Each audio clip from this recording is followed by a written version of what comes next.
Yo dudes! Welcome to 5 cooking tips we wish we had known starting off. So like many of you listening here, watching today, well, probably you're only watching it.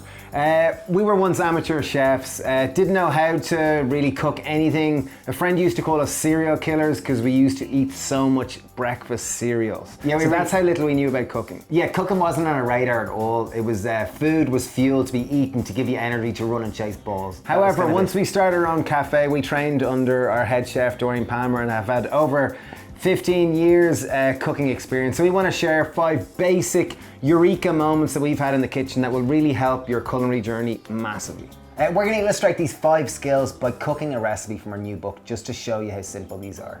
So first tip that I wish I knew before I became a professional cook was knife skills, the importance of developing knife skills. And it's such a lifetime skill that's going to save you time. If you are planning on eating more vegetables, you will need to cook more vegetables. And if you're going to cook more vegetables, you will need to learn how to chop them. So vital important function, there's 3 basic knives. There's a chef knife, there's a paring knife, and there's a serrated knife. The main knife you're going to use is a chef knife. And there's 2 main ways of using this. The first way you're going to use a chef knife is you're going to use what's known as the rolling method. So little finger comes in and holds the side of the scallion, other thumb comes in, holds it, your knuckles bend over and the knife blade is always touching your knuckles. This is a good safety mechanism that means you're never going to chop the top of your finger off. So just make sure your fingertips are curved under your knuckles, and every time you make a slice, you slowly edge it backwards until you manage to cut all the scallion or spring onion.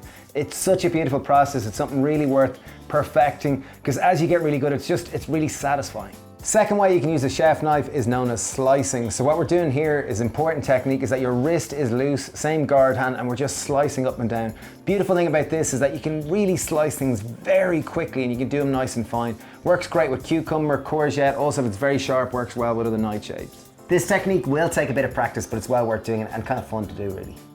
So 2 important techniques here in slicing. Number 1, your guard hand, as quick as that comes back dictates the size of the slice. So just be careful and move it back nice and slowly and you can get nice thin slices if that's what you're looking for. If you want thicker slices, obviously just move it back further. Next knife we're going to use is a small little knife known as a paring knife. This is smaller blade, easier for tighter, quicker cuts. So here we're going to illustrate this by just chopping potatoes quickly. And you see, it enables itself for tighter, quicker, faster moving blade where you can chop these potatoes into smaller bite-sized pieces. In my house, we refer to a paring knife as a fruit knife because we use it just for chopping our fruit in the morning. Okay, second skill we wish we had known was to blend your base sauce. It saves time and it concentrates flavor and it fast tracks things. What you're going to need is a blender jug. And into that, in this case, we are making a Vietnamese coconut and tofu curry. So into the blender, we are going to add 3 cloves of garlic, a thumb-sized piece of ginger, 1/2 red chili. Use whatever color chili you have, and if you want it spicy, put in a full chili. 2 tablespoons of tamari, 2 tablespoons of curry powder, and 1 teaspoon of salt. 1 400-gram tin of coconut milk, and 400 ml of water. 2 tablespoons of maple syrup or any form of liquid sweetener. Blend until smooth. Tip number 3 is let your oven do the cooking for you.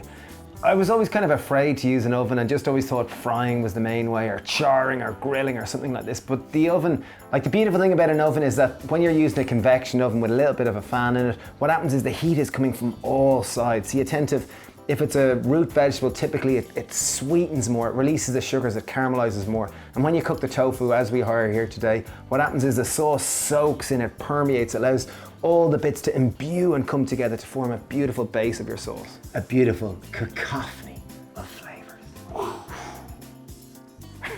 Okay, next tip is a fantastic one. It's using compression to cook our mushrooms. So growing up, we used to hate mushrooms. They were like slugs or slimes and didn't like them. But this amazing tip that just turns them into crispy, delicious, decadent, just yummy. Anyway, so put a little bit of spray of oil into your pan, pop it on a high heat.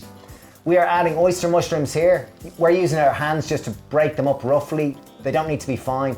Take a pot that will fit inside your wide bottom pan, pop it on top of the mushrooms and use compression, use your weight and actually apply pressure to the mushrooms. You'll hear a sizzle and just keep holding it there until the sizzle actually stops, because that indicates that the water is actually evaporated and you're left with this beautiful fried and grilled in both sides mushrooms. See the way it turns brown here? Once I just actually turn it, see the way it goes golden brown. It's crispy, it's charred, it's delicious. Everyone will love this. This is a fantastic technique which we use all the time, and it just makes things so much more flavoursome.